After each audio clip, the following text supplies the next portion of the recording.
Coming up on Talking Points, the CitrusTV mayoral town hall just wrapped up. How the candidates answered your questions. Plus, leaked messages from the New York Young Republicans draw both backlash and defense from GOP leaders. And President Trump meeting with Ukrainian President Zelensky as he eyes new weapons. Hear about their conversation when Talking Points starts right now.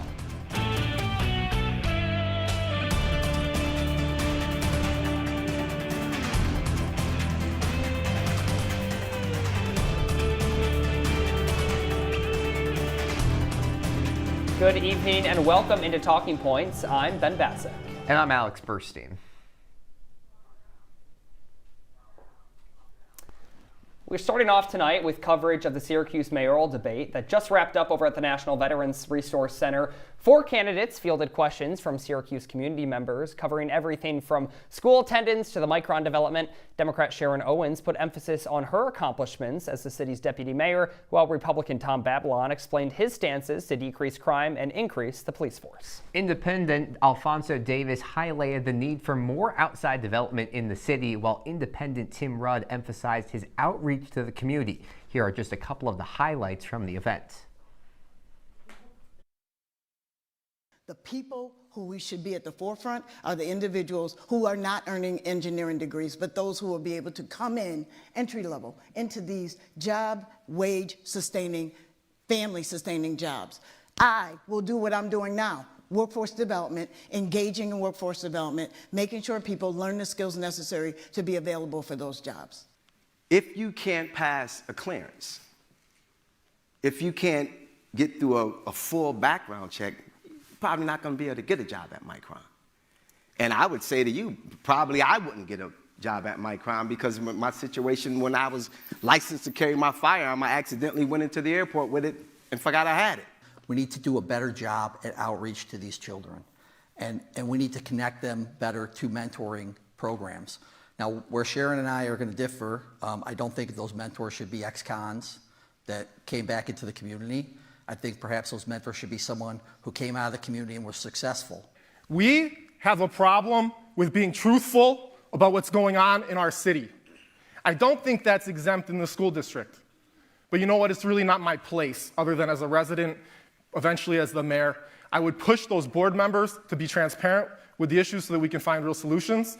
You said that you were running a non-traditional campaign. You began your campaign by releasing an interview with a mentor in which you referred to Miss Owens, referring to her as a slave breaker. That's not a quote, but compared her using a Willie Lynch analogy. Think about that. You also said, think about that not being a quote. You also said that you were going to use a dog whistle, that is a quote, in your campaign to attract black men to vote for you over Miss Owens. Do you regret making those comments? Sure, I regret the dog whistle. I don't regret anything else. And I didn't mean the dog whistle as anything but like a political strategist. Like Joe Rossi dog whistles all the time. He just would never say it, okay? And I'm not dog whistling nobody. I'm straight telling what I see. There's Tim Rudd speaking. Definitely one of the more heated debates we'd seen in this mayoral race, if not the most heated. But there was a lot of issues, Alex, that I was surprised went uncovered. I mean, such as the Syracuse police residency requirement for new recruits, making them live in the city and register that living within a certain amount of time after they graduate from the academy. The Christopher Columbus statue didn't come up. So there was issues that I think we thought might have came up that were big talking points up until now that weren't mentioned at all. Yeah, I mean, I think that just goes to show how many different issues there are in this election. And obviously, this is a contested race. Sharon Owens has had the big lead in the polls, but I mean, you saw Thomas Babylon there. He's offering kind of this centrist view. He's not a hard right Republican, and he's trying to work his way in through that. It'll be interesting to see, as you said, especially with the police department. Safety is a huge issue in this, and both candidates have kind of offered their own thoughts on that. Yeah, Mr. Babylon, he's been very his views are tied to legalities. I mean, he comes from a legal background, and most of the things he says, such as the police recruitment program, that he says it's not grounded in the law. It's not possible. Same with ICE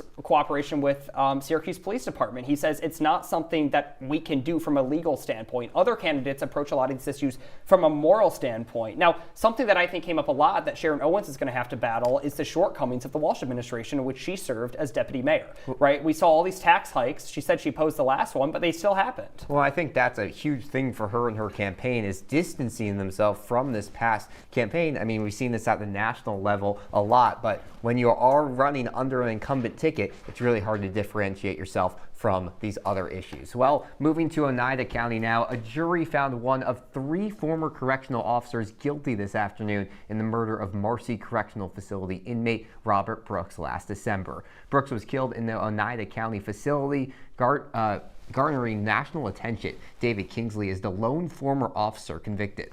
Kingsley was the officer who physically strangled Brooks. He was found guilty of second-degree murder and first-degree manslaughter. Nicholas Kiefer and Matthew Gallier were both found not guilty of all charges. The trial lasted 10 days and had 2 full days of jury deliberations. This weekend saw millions of Americans participate in another round of nationwide No Kings protest. Demonstrations took place everywhere from Los Angeles to right here in Syracuse. Protesters filled sidewalks, streets, and parks to protest President Trump's second term. Chants and signs called out the administration's immigration policy, foreign decisions, and cutting of government-funded programs. But even before the protests began, Alex, Republicans criticized the group's goals and the expected turnout. President Trump said last week, quote, "They have their day coming up. I hear very few people are going to be there." On the day of the protest, Trump took to Truth Social, where he posted an AI-generated video of him wearing a crown and flying a fighter jet labeled King Trump, before dropping feces on protesters. Something you may never expect to see. Well, just after the break, President Trump's former national security advisor is indicted by a grand jury. Hear his charges when we return. Welcome to my house. Lately, not my happy place. Everybody's pretty tired of each other. The parents were not themselves. My little brothers were morphing into small creatures. The walls were closing in. Clearly, a case of too much family, too close, 24/7. And there's a lot of that going around right now. If this sounds like your house, try going someplace new. YourLifeYourVoice.org. You'll find lots of ideas to help you handle the family stresses of being confined to close quarters.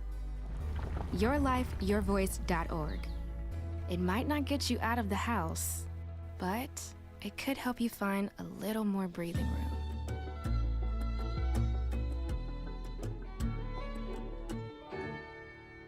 Meet Norm. He lives with anxiety, but with the help of this latest innovation from Be Normal, he can be normal, just like everyone else. With the swipe of a finger, you can project happiness, confidence, machismo. Why settle for being real when you can be normal? The Normal Maker. New from Be Normal. This item doesn't really work because there's no such thing as normal. We're all different. What we like, how our brains work. In fact, 1 in 5 of us live with mental illness. Don't filter who you are. Start by talking to someone you trust. And remember, there is no normal.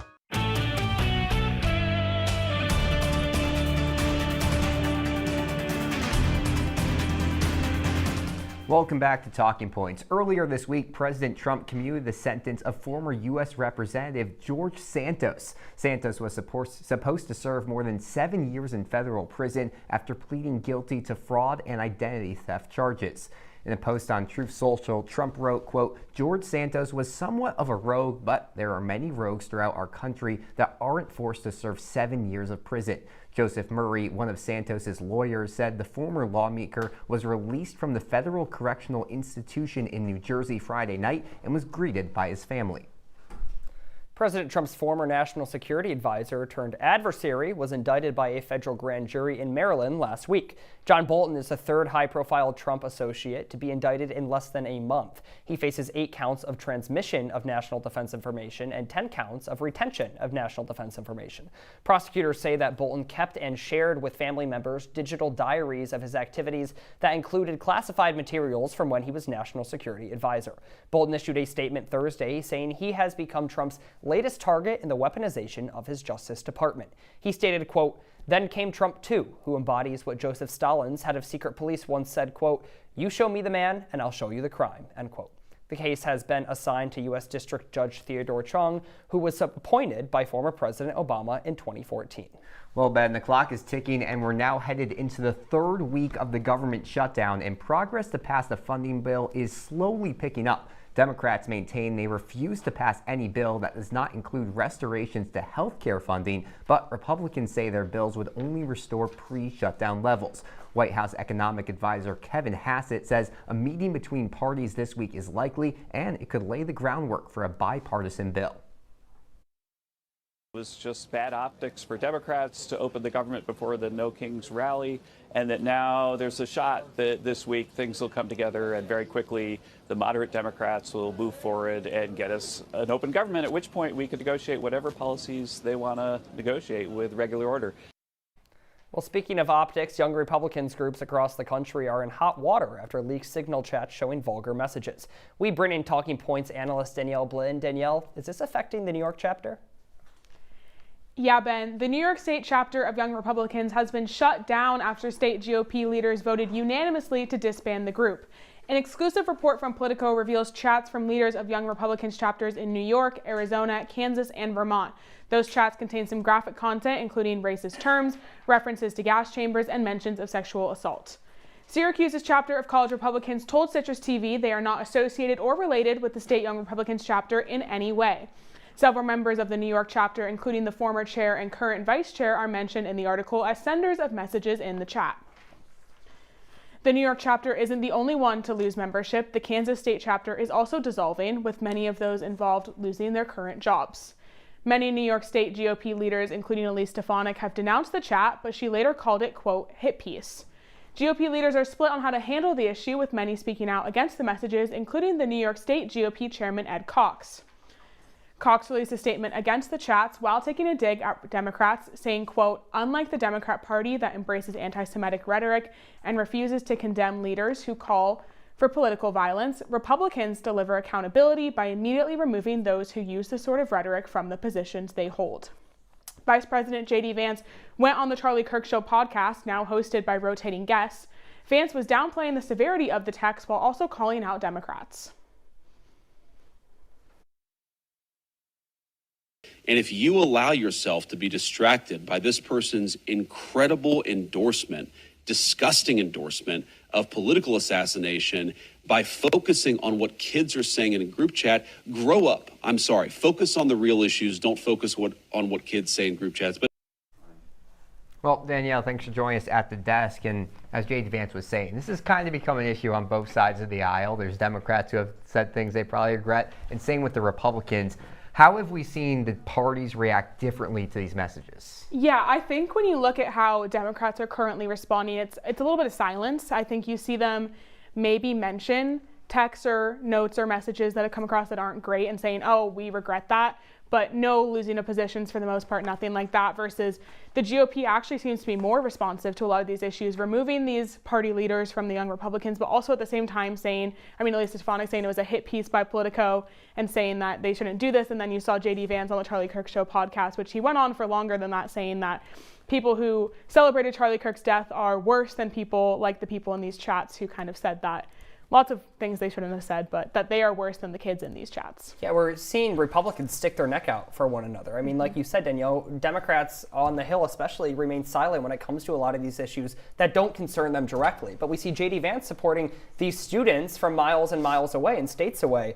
Do you think that's going to continue on? I mean, why do you think Republicans are willing to be more vocal in their support, and is it going to affect things going into the midterms? I think you see a lot of this simply because Trump is more vocal about a lot of these things, and when the president is able to be vocal about these things, it encourages a lot of his kind of party down to be more vocal about these things. And truthfully, I don't think it's going to affect them in the midterms. I think a lot of people, when you look at the New York chapter, don't really care. I mean, these people lost their jobs. I mean, this group is for people ranging 18 to 40. So it can be students, it can be people in full-time jobs. I just don't see it currently affecting them. I think the rhetoric is we don't like these things, we don't agree with them, but also Democrats are doing worse. And I think a lot of people on the Republican side tend to agree with that sentiment. Well, we've even seen New York Republicans saying there's going to be a restructuring, so it probably will return in some capacity. And I think this kind of points towards a broader trend of Republicans, and especially these young Republicans. It used to be the younger adults would really be Democratic, and in the 2024 election and in midterms, we've seen that kind of shift. Is this the Democrats losing the young vote? I think a lot of it is. I think we were talking about this a little bit, but just the amount of more media attention that kind of alternative media groups are getting that appeal to these younger people, whether it be influencers or podcasters or anything like that, they're appealing more to this right-wing audience, and they're drawing in these young people that, I mean, social media is their main form of information, and when you're only getting right-wing influencers on your feed, that's going to influence you in what you think. So I think this is more of a trend towards Democrats kind of losing that younger vote, but also, I mean, losing that kind of suburban vote as well that we saw in the working class vote. So I think we're going to see more of a shift towards young people leaning more towards the GOP side of things. Right, it's a demographic that both parties need going into these midterm elections, especially Republicans. They garnered that support for the presidential election, but we've seen a lot of those podcasters, a lot of those same individuals and spheres and demographics of voters now straying away from the Republican Party. It'll be interesting to see if those temperatures continue to rise, if we see kind of legacy media networks use language like fascism and referring to the Trump administration's actions, and this debate over whether or not they're constitutional, whether he is participating in this kind of king-like governance style or if it's within constitutional bounds. And we saw that with showing at the No Kings protest this past week. So definitely something we will keep a close eye on. But still ahead, President Trump meets with the Australian Prime Minister over a raw materials deal. What it entails after the break.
Welcome back to Talking Points. Yesterday, President Trump announced he will end all U.S. payments and subsidies to Colombia. This marks a dramatic escalation in his back and forth with the country's president, Gustavo Petro. In a post on Truth Social, Trump said that Petro does nothing to stop the production of drugs in his country, despite large-scale payments and subsidies from the U.S. that are nothing more than a long-term ripoff of America. Well, Ben, this is nothing new. The two leaders have clashed on the topics of migration and drug trafficking, especially as the U.S. conducts strikes on alleged drug boats in the Caribbean. The U.S. has provided around $210 million in assistance to Colombia this fiscal year, including about $31 million in agricultural support. Last month, the U.S. revoked Petro's visa after he called on American soldiers to disobey Trump during a visit to the United Nations General Assembly. Petro responded to Trump's post saying, quote, "I don't do business like you do. I am a socialist. I believe in solidarity, the common good, and the shared resources of humanity, the greatest of all, life, now endangered by your oil. I'm not a businessman, and even if I am, then I'm not less a drug trafficker. There is no greed in my heart." President Trump hosted Australian Prime Minister Anthony Albanese at the White House this morning to sign a critical rare earth minerals deal. The document includes plans for more than $3 billion in critical minerals projects over the next 6 months, which the two nations expect to result in projects worth an estimated $53 billion, according to a fact sheet published by the White House. This is an opportunity for Australia to position itself as a reliable mineral supplier and counter China's control over minerals access. The agreement follows Beijing's new requirement for foreign companies to get approval from the Chinese government to export rare earth materials from or produced in China. The U.S. Trade Representative says that this gives China broad power over the global economy, making Australia's mining a key alternative for critical minerals sought by the U.S. President Donald Trump met with Ukrainian President Volodymyr Zelensky at the White House on Friday. Zelensky walked away from the meeting not only empty-handed, but also told that Ukraine should accept Russia's terms for ending the war, which includes handing over the entire eastern territory.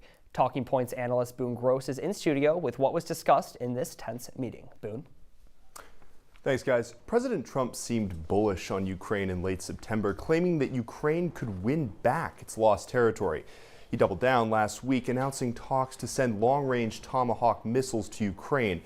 However, on Thursday, Trump spoke by phone to President Vladimir Putin, who demanded the Donetsk region be conceded in exchange for a peace settlement. He also said he'd be willing to retreat from Kherson and Zaporizhia if full control of Donetsk was ceded. Now, this is a major step down from the sweeping concessions Putin asked for in August, but would still represent a major blow to Ukraine as Donetsk forms a major defense against a speedy Russian invasion. President Volodymyr Zelensky sat down with Trump on Friday to discuss the long-range missiles that Trump had floated, but Trump refused his efforts, with the conversation devolving into what some officials called, quote, a screaming match. Zelensky spoke to the importance of Tomahawk missiles on Meet the Press yesterday. I think that Putin is afraid that the United States will deliver us Tomahawks. And I think that he really afraid that we will use, and he knows what military goals, we know where they are. And I'm honest, it's good that President Trump didn't say no, but for today didn't say yes. President Trump sat down with Maria Bartiromo for an at-length interview in which he briefly discussed what a peace deal might look like.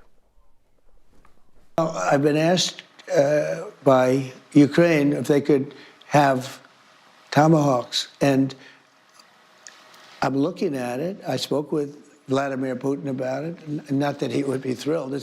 Did you get any sense from Putin that he would be willing or open to the idea of ending this war without taking significant property from Ukraine? Well, he's going to take something. I mean, they fought, and he has a lot of property. I mean, you know, he's won certain property. If you say that, he's won certain property. Boone, welcome to the desk. There is President Trump talking about a peace deal on Putin's terms, but I want to kind of look into the future and look at what the future in the region might be should a peace deal go through in accordance with Putin. Well, Putin has asked for Donetsk, but also Luhansk. Now, that's kind of a given because Luhansk has been under rebel control, Russian-backed rebels, since about 2014. So Luhansk, Donetsk, they form the Donbass region. That's going to go. However, he has said that he would pull out of Zaporizhia and Kherson. And if that were to take place, that would form it would lose a major defensive bulwark for Ukraine. The Donbass region has turned into what can only be described as World War I style combat. It's trench warfare. It's really heavily defended. And when this invasion happened in 2022, it held. But if that region were controlled by Russia, it could form a major jump point. And if there was, say, an invasion in the future, it could be a lot more successful for Russia. And Boone, kind of going back between this meeting at the White House and how we've seen Trump and Zelensky react, not only in the past couple of days, but also over the last few months, how has that relationship kind of been torn apart over these recent months? Well, it's been interesting because as you've seen in these number of meetings here between Trump and Zelensky, Trump has dealt with him in a very brash manner, and he's also flip-flopped at one time, yelling at another time, being complimentary at another time, saying that he won't give Tomahawks, at another time saying that he'll put his full support, at one time saying that he would put his full support behind Ukraine winning back all of that territory. So it's hard to gauge, but what we are looking at right now is a very volatile situation. There's a bilateral summit that's being arranged right now by the Trump administration in Budapest coming up. So as it stands right now, that might mean that Zelensky, Putin, Trump, all in the same room. And from what we've seen so far, it's hard to say that Trump would not put more support behind Putin than he would Zelensky. Right now, the U.S. government is shut down, but when the government was open and this war was waging on, we saw lots of funding going through to Ukraine. I mean, we can assume that a similar situation would happen should they lose that bulwark in Donbass, and more funding coming out of Congress to support foreign efforts, especially with the supplementation of weapons like those Tomahawk missiles. Alex. Yeah, lots to see in the coming days. Boone, thank you for joining us and giving us an update on the situation. Well, still to come, the Pentagon releasing new guidelines for their press pool. What outlets have refused to sign after a quick break.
Welcome back to Talking Points. Well, dozens of reporters turned in their access badges and left the Pentagon rather than agreeing with the new restriction on their work. News outlets across the U.S. were nearly unanimous in rejecting new rules imposed by Defense Secretary Pete Hegseth that would leave journalists vulnerable to being fired if the information they reported on was not approved by Hegseth himself. Even before issuing this policy, Hegseth has closed off the flow of information.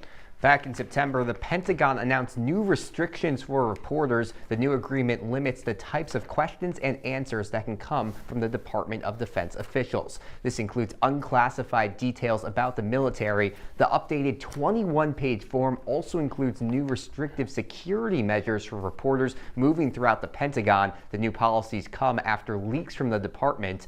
Back in March, the Atlantic editor-in-chief Jeffrey Goldberg was accidentally put in a Signal group chat with top military officials. The messages revealed plans for targets in Yemen, which led National Security Advisor Michael Waltz to leave his position.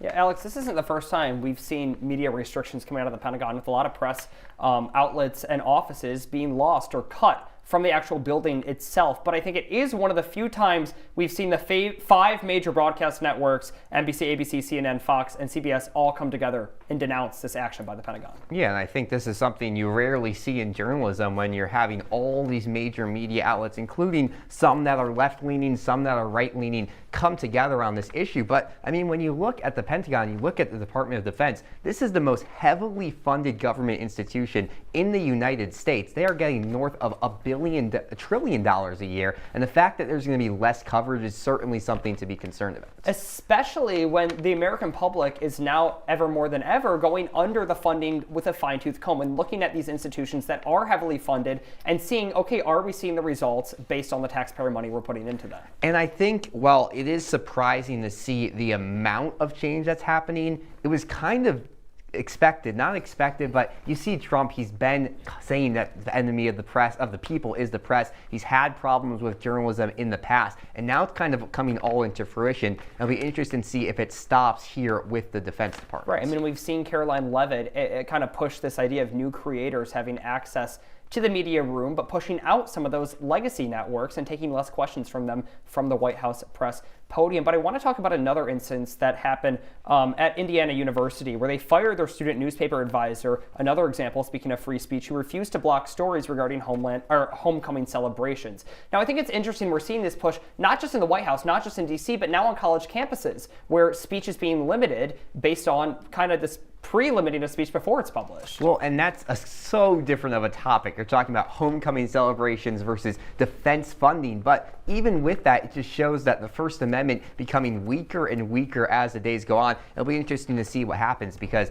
IDS, a lot of their funding is getting ripped away, but you also see a lot of donors to the school saying this isn't okay. People do care about the First Amendment, and this has just been taking a huge step back over just the last 7 days. Yeah, two very distinct topics, but all revolving around the idea of free speech here in this country ahead of midterm season. Well, that's all the time we have for you on this episode of Talking Points. Be sure to follow us on Twitter and Instagram at CitrusTV News. I'm Ben Bascuk. And I'm Alex Burstein. Have a great night, Syracuse.